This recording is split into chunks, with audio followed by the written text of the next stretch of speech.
Pois bem, estamos aqui num delicioso dia, um dos 4 dias quentes do ano aqui em Curitiba, Nossa. gravando esse maravilhoso podcast.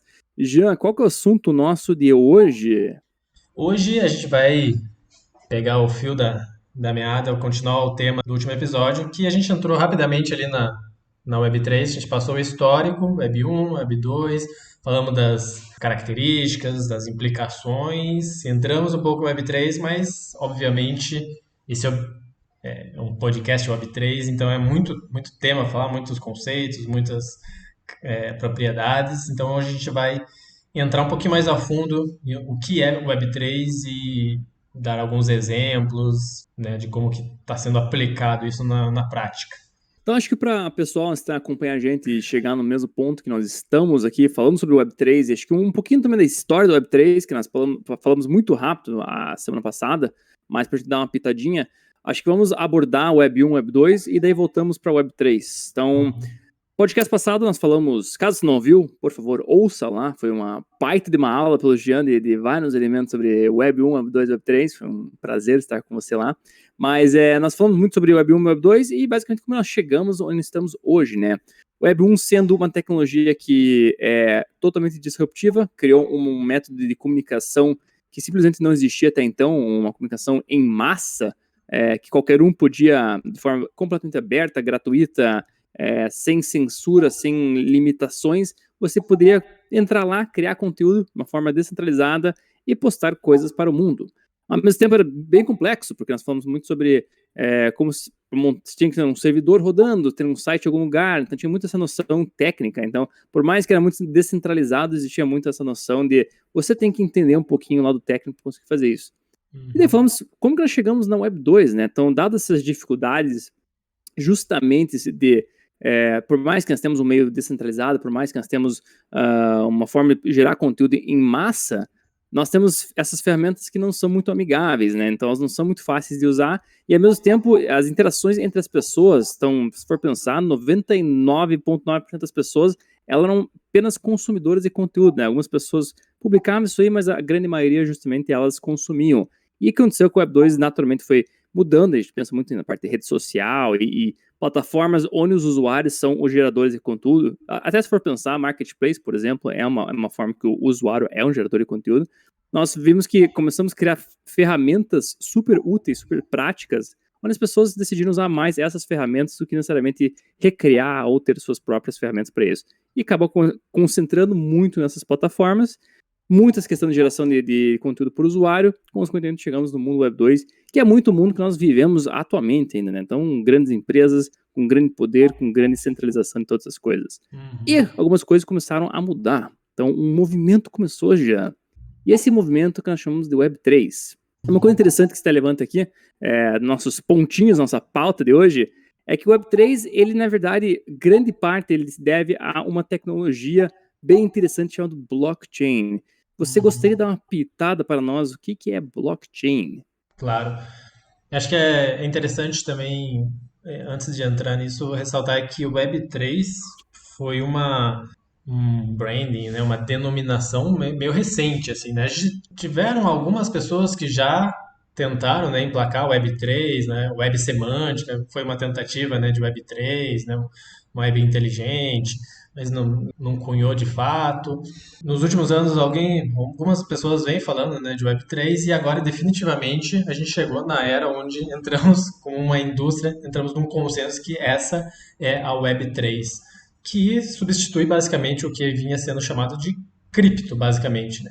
Então, lá em 2009, quando surgiu o Bitcoin, né, ele inaugurou, ainda não se sabia, né, mas ele inaugurou essa inovação, esse conceito, e aí foi se desdobrando em várias inovações até chegar onde a gente está hoje, né? Mas tudo começou lá com o Bitcoin e com esse conceito de blockchain, que a gente vai entrar um pouquinho agora. Então, acho que uma forma, para a gente não entrar muito na parte técnica, a analogia que eu gosto de fazer é com uma planilha, né? Então, é basicamente uma estrutura de dados, né? Uma plataforma que a gente consegue armazenar dados, né? Armazenar informações e ter scripts, ter lógica, ter código que se auto-executam lá, né? Então, a primeira blockchain, que foi a do Bitcoin, era uma blockchain muito simples que armazenava informações de dinheiro, né? Então, você tinha esse tipo de informação, né? Uma informação monetária, e o script ali, né, o código que executava ali é um código imutável que basicamente fazia uma função muito simples que é transfere X bitcoins dessa pessoa, do Jean, para o Ricardo. Basicamente isso. Uma lógica muito simples e, né, expandiu muito. Né? Então não tinha formas como você ir lá e criar outras coisas em torno disso. Você poderia usar essas informações e criar aplicações em cima dessa blockchain. Mas basicamente a blockchain ela é essa estrutura que permite que a gente tenha esse conceito de um banco de dados global, onde os usuários podem ir lá guardar informações que vão ser imutáveis e ela substitui a necessidade de ter um agente, uma terceira parte, né, que a gente chama, que vai fazer o intermédio das relações. Né? Então, se a gente pensar, por exemplo, num modelo antigo, né, um modelo bancário antigo, o banco ele tinha lá né, a sua estrutura digital mesmo, né, o seu banco de dados, onde ele controlava lá, né, a planilha dele que tinha lá, Jean tem X de saldo, Ricardo X de saldo, eu mandei R$ 1 pro Ricardo e ele faz lá a subtração e adição nas nossas contas e ele mantém essa segurança, essa validação. Né? A partir do momento que a gente vai para o Bitcoin, a gente conseguiu de uma forma descentralizada, através de uma rede de computadores, que não vamos entrar muito nos detalhes, mas essa rede por si só ela consegue realizar dar essa segurança e realizar essa segurança das informações, né? Essas transações feitas. Então, da mesma forma, é uma planilha que tem lá, Jean, um Bitcoin, Ricardo, um Bitcoin, e a gente faz as transações e essa rede, de forma sem depender de nenhuma entidade específica, nenhum ser humano específico tomando decisões arbitrárias, consegue fazer essas transações. Então, se a gente for pensar, ela é essa estrutura de armazenamento de dados neutra, segura, aberta, à prova de censura, que a gente consegue fazer transações sem depender de um terceiro. Legal, eu gostei que você foi de transferir R$ 1 para mim para transferir 1 Bitcoin. Então, eu gostei do progresso de sucesso financeiro pessoal, Sérgio. Parabéns. Mas interessante mesmo. Uma coisa que é super interessante quando a gente fala de Web3, daí a gente acaba falando de blockchain e acaba falando de Bitcoin, inclusive. E uma das coisas até que para mim demorou para entender das relações é que raios que o Bitcoin tem a ver com Web3, né? Porque você vê muito Web3, você vê as aplicações que existem, a gente até fala de NFT, e em geral, você não vê o termo Bitcoin ou mesmo uma ferramenta, a plataforma, vamos chamar assim, Bitcoin envolvido com isso, né? Por que o Bitcoin não está tanto envolvido com essas novas coisas? Por exemplo, o que nós vamos falar depois, mas, por exemplo, NFT. Por que o Bitcoin a gente não enxerga lá? Legal.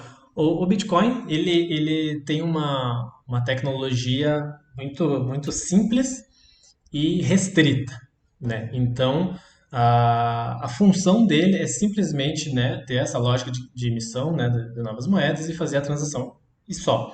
Então, de uma forma, né, falando um pouquinho mais tecnicamente, a linguagem, né, que forma ali a plataforma que você consegue programar, ela é muito limitada. Então você não consegue simplesmente ir lá e expandir a funcionalidade né, do Bitcoin, criar aplicações sobre ele para gerar outros tipos de soluções. Né? Então ele é bem restrito. Algumas pessoas tentaram, a gente pode. Na verdade, isso está mudando um pouquinho, mas eu vou deixar bem mais para frente, talvez em um outro episódio.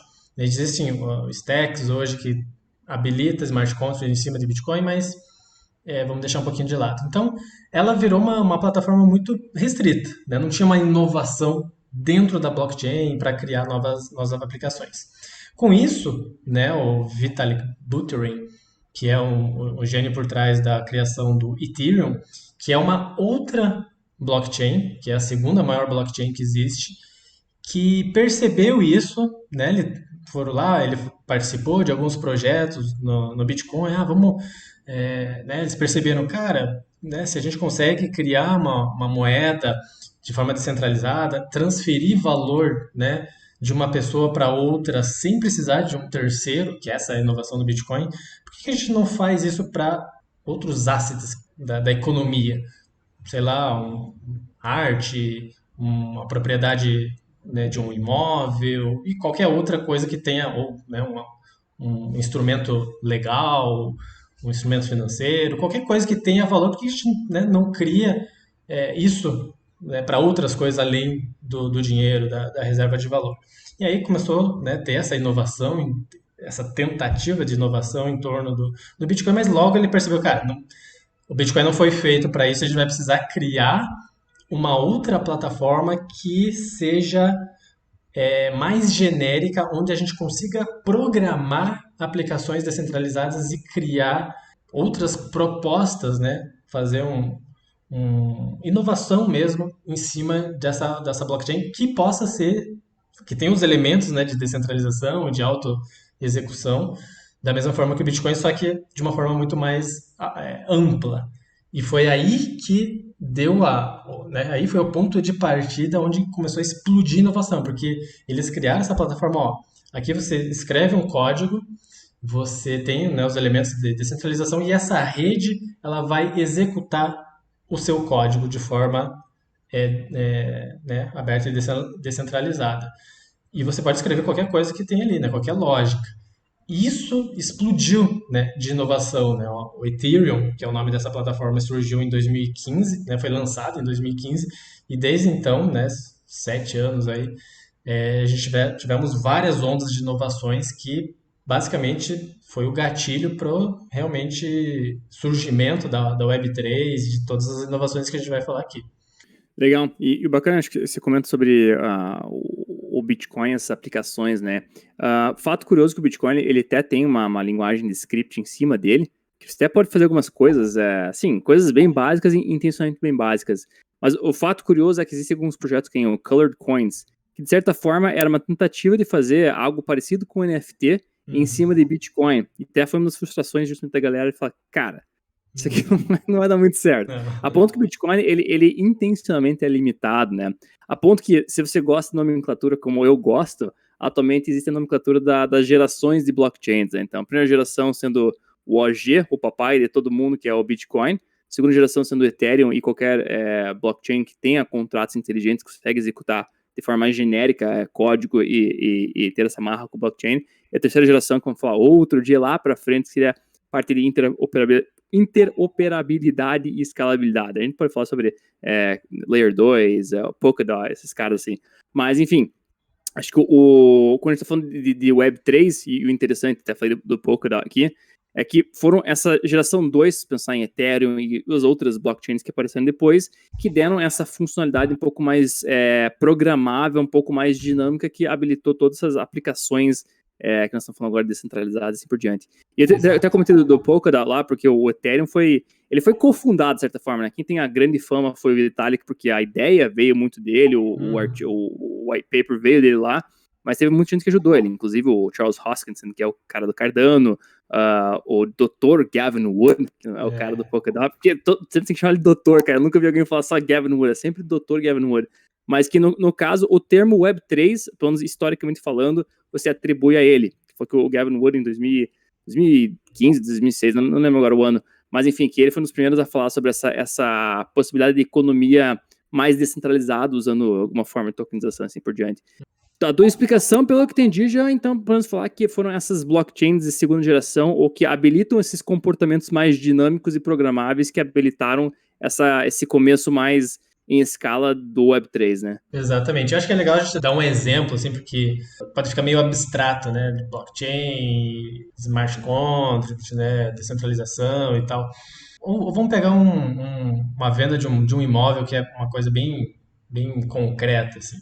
Então a gente tem, sei lá, um intermediário, que é um cartório e mais um monte de agentes da lei e tal, onde a gente faz a nossa transação, né? Então, você tem lá um documento que ele diz que é seu, você coloca a venda, você recebe o dinheiro na sua conta corrente, né? No melhor das hipóteses, pode ter um financiamento envolvido, mas digamos que o cara fez um Pix para você e comprou seu imóvel, E você vai lá junto com o cara, assina um monte de papel e passa a propriedade para o novo dono. Então, esse é a forma como funciona hoje. Né? Como que a gente eliminaria, né, esse intermediário, talvez do banco e do cartório? Né? A gente pode fazer isso através da blockchain. Então, você teria lá um programinha, né, um contrato, uma série de regras escritas no Ethereum, onde você teria, né, um documento lá digital garantindo que, pode ser um NFT e tal, garantindo que aquela propriedade é sua. E no contrato diz que, né, no contrato de venda que você colocou na blockchain, diz que se você receber lá 500 mil, ou o valor que você está pedindo, automaticamente a propriedade vai para o cara que te enviou aquele dinheiro. Né? Então o cara pode ir lá, será que é isso mesmo? Ele pode olhar na blockchain lá, né? No Explorer da vida lá, vai ver lá o código, ou contratar um advogado, programador que entenda, olhar, não, é isso mesmo, precisa transferir, a propriedade vai automaticamente para você. E aí ele transfere, pum, em segundos, minutos, o terreno já é dele, e isso sem precisar de um banco, sem precisar, porque o dinheiro, né, transferido através da blockchain, o contrato está ali na blockchain, a propriedade está na blockchain, e tudo essas transações são públicas, né, e auditáveis. Então, a gente cortou aí banco, uma série de cartório, e executou essa transação em poucos minutos, de uma forma muito, muito ágil. Assim. Então, essa é a diferença, assim, quando a gente vê, é realmente uma mudança de tipo enviar carta pelo correio e enviar um e-mail ou um WhatsApp. É essa amplitude de inovação que a gente está falando. Eu gosto desse exemplo porque um dos termos ali que o Seren comentou, mas que estava implícito, é sobre a questão de, o pessoal chama de trustless, né, ou sem confiança. Sem confiança no sentido, vamos supor que você é o vendedor e eu sou o comprador. Eu não preciso confiar que você vai me pagar, nem você precisa confiar que eu vou transferir. Porque como toda essa lógica está no contrato inteligente, vamos supor, eu sou o vendedor, você é o comprador, você vai passar esse dinheiro para o contrato, e o contrato vai passar esse dinheiro para minha conta, e vai transferir o título para você, mas eu não... se você atingiu aquela condição, eu não preciso me preocupar que você vai me roubar, coisa assim, ou vai, olha, eu te paguei aqui, na verdade vai voltar esse dinheiro, coisa assim. Então existem formas inteligentes de garantir isso sem eu ter que confiar em você, nem você confiar em mim, no bom sentido, no sentido que a gente pode fazer as coisas sem preocupação de, putz, as pessoas... Porque se você não cumpriu, vamos supor que é 500 mil reais, você pagou 499 mil reais. Você não atingiu a condição, eu tenho a garantia que, beleza, esse título não vai ser passado para você porque o contrato me garante isso. Sim. Então, essa parte de você não ter que ter confiança com outras pessoas, e nós estamos falando de um caso que é um pouco mais até tete a tete, né? Talvez pessoas que se conheçam, ou pessoas que de uma forma chegaram a outra, mas começa a expandir essa ideia que você consegue fazer interações ricas, não só com um conhecido, ou com um primo, ou com um familiar, alguém do teu bairro, tua cidade, teu país. Nós podemos fazer interações com pessoas do mundo inteiro, tecnicamente do universo inteiro, desde que essas pessoas consigam interagir com esses contratos. E o mais legal é que, em geral, muitas vezes você nem precisa saber quem que são essas pessoas do outro lado. Vamos supor, você pode vender da tua casa, se for dessa forma. Eu posso vender para alguém e talvez eu nem vou saber quem essa pessoa é. Mas desde que ela preencheu a condição, pagou 500 mil reais para mim, eu vou transferir o título, mas essa pessoa, talvez ela nem queira revelar quem que ela é. Consequentemente, consegui fazer tudo isso aí, facilitei minha vida, não tive intermediário, não tive que fazer um cartório, não tive que fazer um carimbo e tudo esse cambalo, aquelas coisas que tem que ter uma estrutura legal de governo. Tudo isso porque a gente pode confiar nas tecnologias de blockchain e contratos inteligentes. Então, eu acho, para mim, esse exemplo, eu estou falando sobre, você já comentou sobre esse exemplo, eu adoro esse exemplo de essas interações há, sei lá quantos anos já, mas toda vez que eu falo isso aí, acho que é tão empolgante quando você entende que isso é possível e que antes simplesmente não era. Porque com software normal não era possível, mas graças à questão de blockchain e tudo que foi desencadeado com o nosso amigo Satoshi Nakamoto desenvolveu o Bitcoin lá e as consequências tecnológicas disso, chegamos onde nós chegamos e tanta coisa que tem pela frente. Bem rapidinho, acho que vale a pena, você tocou num tema ali legal que acho que expande mais também para dentro das implicações de blockchain. Né, o trustless é bem importante e você tem uma plataforma aberta também. né? Então, você até mencionou, né, de, tipo, você não precisa nem conhecer a pessoa. Isso é muito revolucionário também porque pessoas, né, que tenham, sei lá, um histórico de estarem fora do sistema financeiro, ou de estarem marginalizados, ou de sofrer algum preconceito, pela primeira vez você não precisa ir lá sentar na cadeirinha do gerente, provar que você é confiável e tal, e entrar no sistema. E aí você baixou um aplicativo, Bitcoin Wallet, ou uma carteira do Ethereum, instantaneamente você já está participando daquela rede e consegue transacionar com outras pessoas que não sabem se é homem, mulher, hétero, homossexual, direita, esquerda e assim por diante. Então, isso inclui, né, é uma plataforma extremamente inclusiva para as pessoas, né? Então, você tem essa implicação também.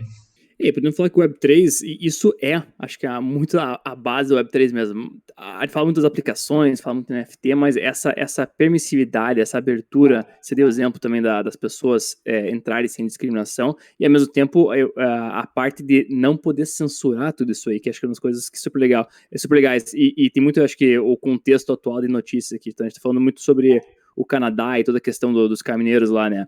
E você vê como tem notícias que ou o jornalista não entendeu, ou ele quis de propósito colocar uma coisa para sensacionalizar aquela notícia, mas você vê lá, bloquearam Bitcoin e tais pessoas.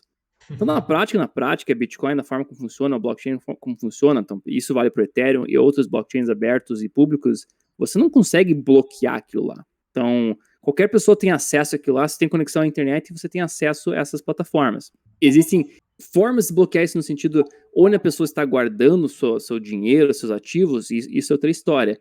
Mas os blockchains em si, eles não permitem censura, porque qualquer um pode entrar lá até o ponto que você interage com esses blockchains de forma anônima. Então nem tem como ele saber quem você é para falar, não, você não pode usar. Então isso para mim é outro ponto que é fantástico. Nem a censura de entrada, né, de uma plataforma aberta, e nem a censura de transacionar. A partir do momento que você tem a sua carteira, né, tem o teu saldo ali, e você quer transferir para qualquer pessoa do planeta que esteja conectada nessa rede, você transfere e não existe nenhuma forma viável de você ir lá, não, essa transação aqui, ela, não. Como o sistema financeiro funciona, né, com censuras e tal. Então, isso não pode acontecer. Até porque as pessoas não existem, né? São meramente computadores, e computadores não têm opiniões pessoais sobre pessoas, que Exato. é o lado fantástico aí. Então, falamos de algumas propriedades interessantes, né? Falamos sobre essa abertura ser, nesse caso do Ethereum e a Bitcoin, mais alguns exemplos que também são públicos, né? Então, qualquer um pode acessar aquilo lá. Essa parte de... Outro tema que eu acho que é muito interessante, acho que podia dar uma palhinha sobre, essa parte de composabilidade. Então, o que significa nesse contexto de Web3 e blockchain você poder compor, e acho que aqui isso quer dizer em relação a plataformas, aplicações, né? Como que eu posso compor isso? Legal. Então, a gente, né, dando um resuminho ali dessa primeira parte. Então, né, a gente tem o Bitcoin, que ela é uma plataforma, uma blockchain mais simples, e aí a gente tem o Ethereum, que a gente vai acabar se focando mais, que é uma plataforma que habilita contratos, né, que habilita códigos que rodam de forma descentralizada. Aplicações descentralizadas, é a forma que a gente vai chamar aqui.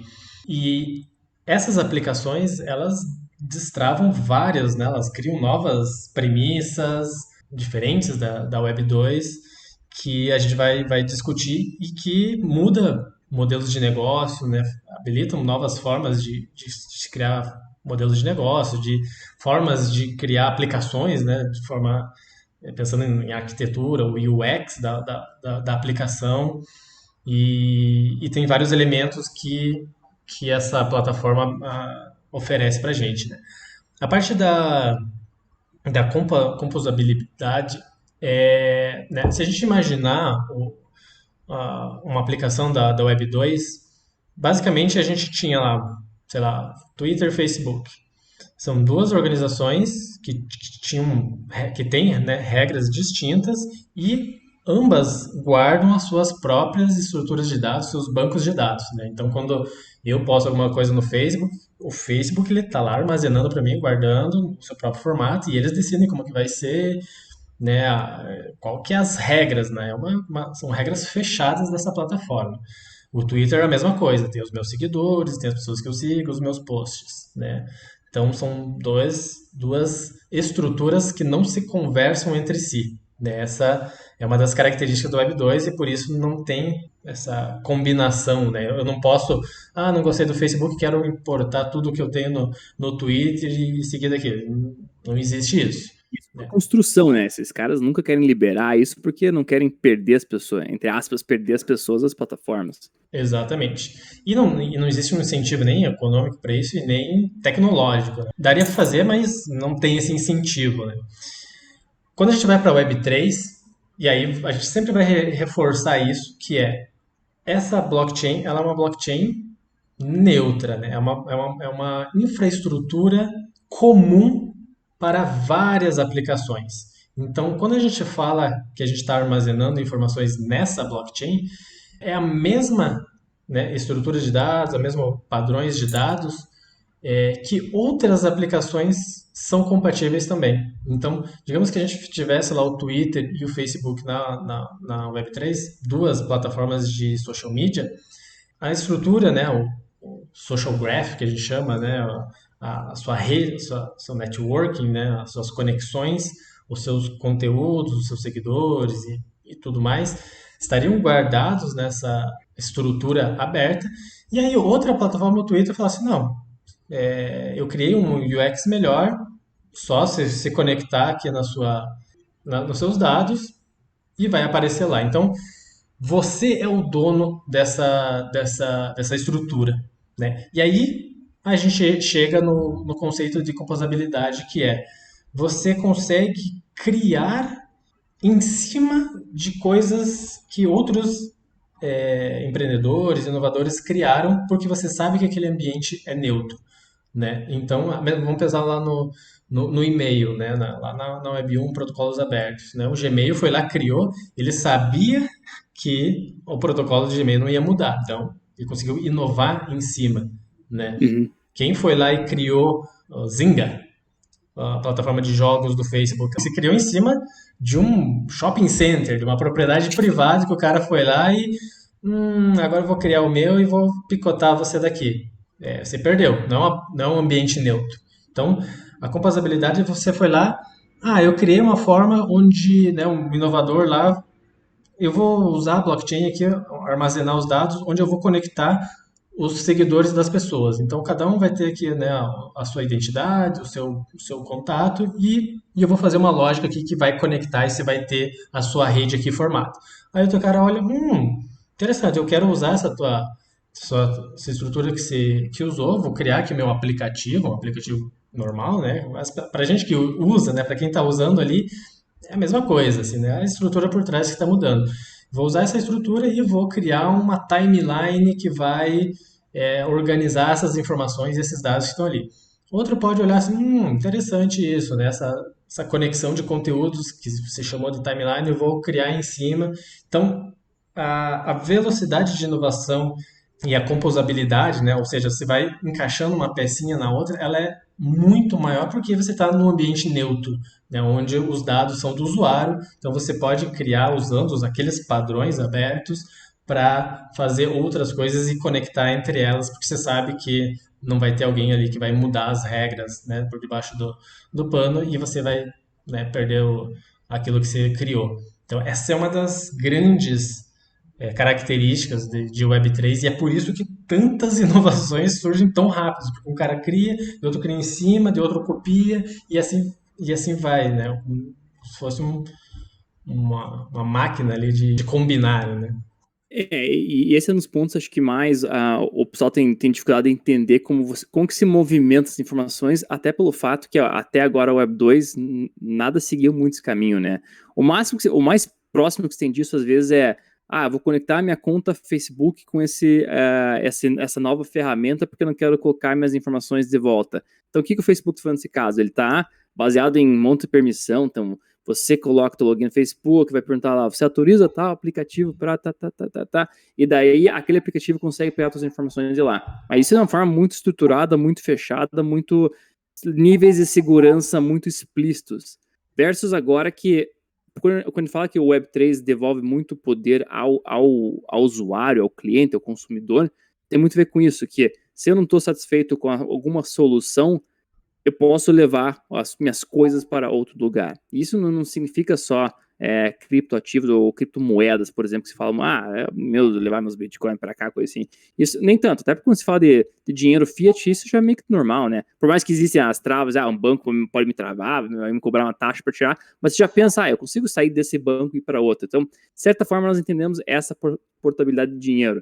Mas agora começa a pensar essa portabilidade para ativos quaisquer, como você comentou. Posso levar meus posts para outro lugar.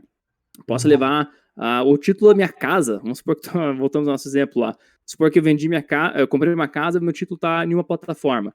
Mas, novamente, não é a plataforma que é dona da minha casa nem dona do meu título. Aquilo é meu. Eu só estou emprestando para uma plataforma para ela, talvez, expor aquilo para venda. Mas, a partir do momento que eu sinto que aquela plataforma não me serve mais ou está agindo de uma forma que eu não acho ético ou qualquer coisa assim, eu vou lá e consigo resgatar isso e passar para outro lugar. Então, se vê muitos exemplos, comentou isso ano passado, rapidão, mas pega lá o OpenSea, que é uma plataforma de NFTs.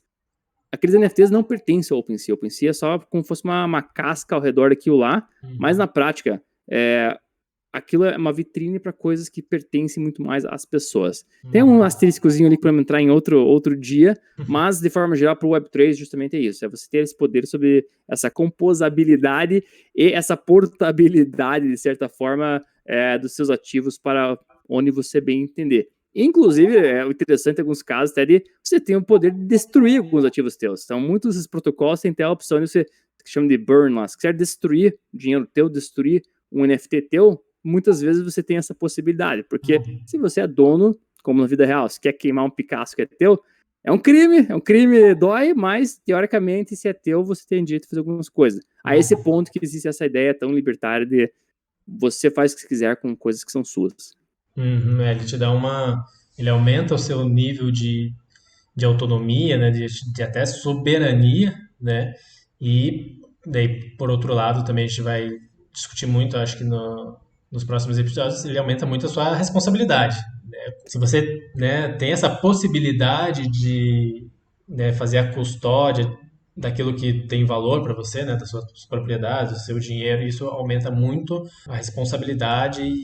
E aí, lógico, daí surgem várias soluções que te empoderam, né, várias inovações, carteiras e multi-sign, um monte de coisa que, né, ajudam ali o usuário, mas ainda assim você é o responsável pela aquela custódia, aquele cuidado, né? Bom ponto, e acho que até depois que a gente falar nossos exemplos aqui, eu acho que a gente pode abordar um último assunto justamente sobre os perigos que existem nesse mundo, né? Porque é fácil a gente falar que tudo é lindo, tudo maravilhoso, mas como você falou, com grandes poderes vem grandes responsabilidades, e essa responsabilidade, ela é meramente sua. Então, novamente, tem ferramentas, tem formas, mas se você decidiu seguir um caminho, aquele caminho é um caminho que está sendo enganado, coisa assim, mesmo que você foi bem intencionado, mesmo que você fez as coisas, existem problemas, existem pessoas mal intencionadas, existem coisas ruins nesse mundo, isso vai continuar existindo, mas você tem todo o direito e a responsabilidade de checar o que você está fazendo. Então, acho que depois dos exemplos, podemos dar uma pitadinha rápida, quais são os casos clássicos dos perigos que existem nesse mundo Web3.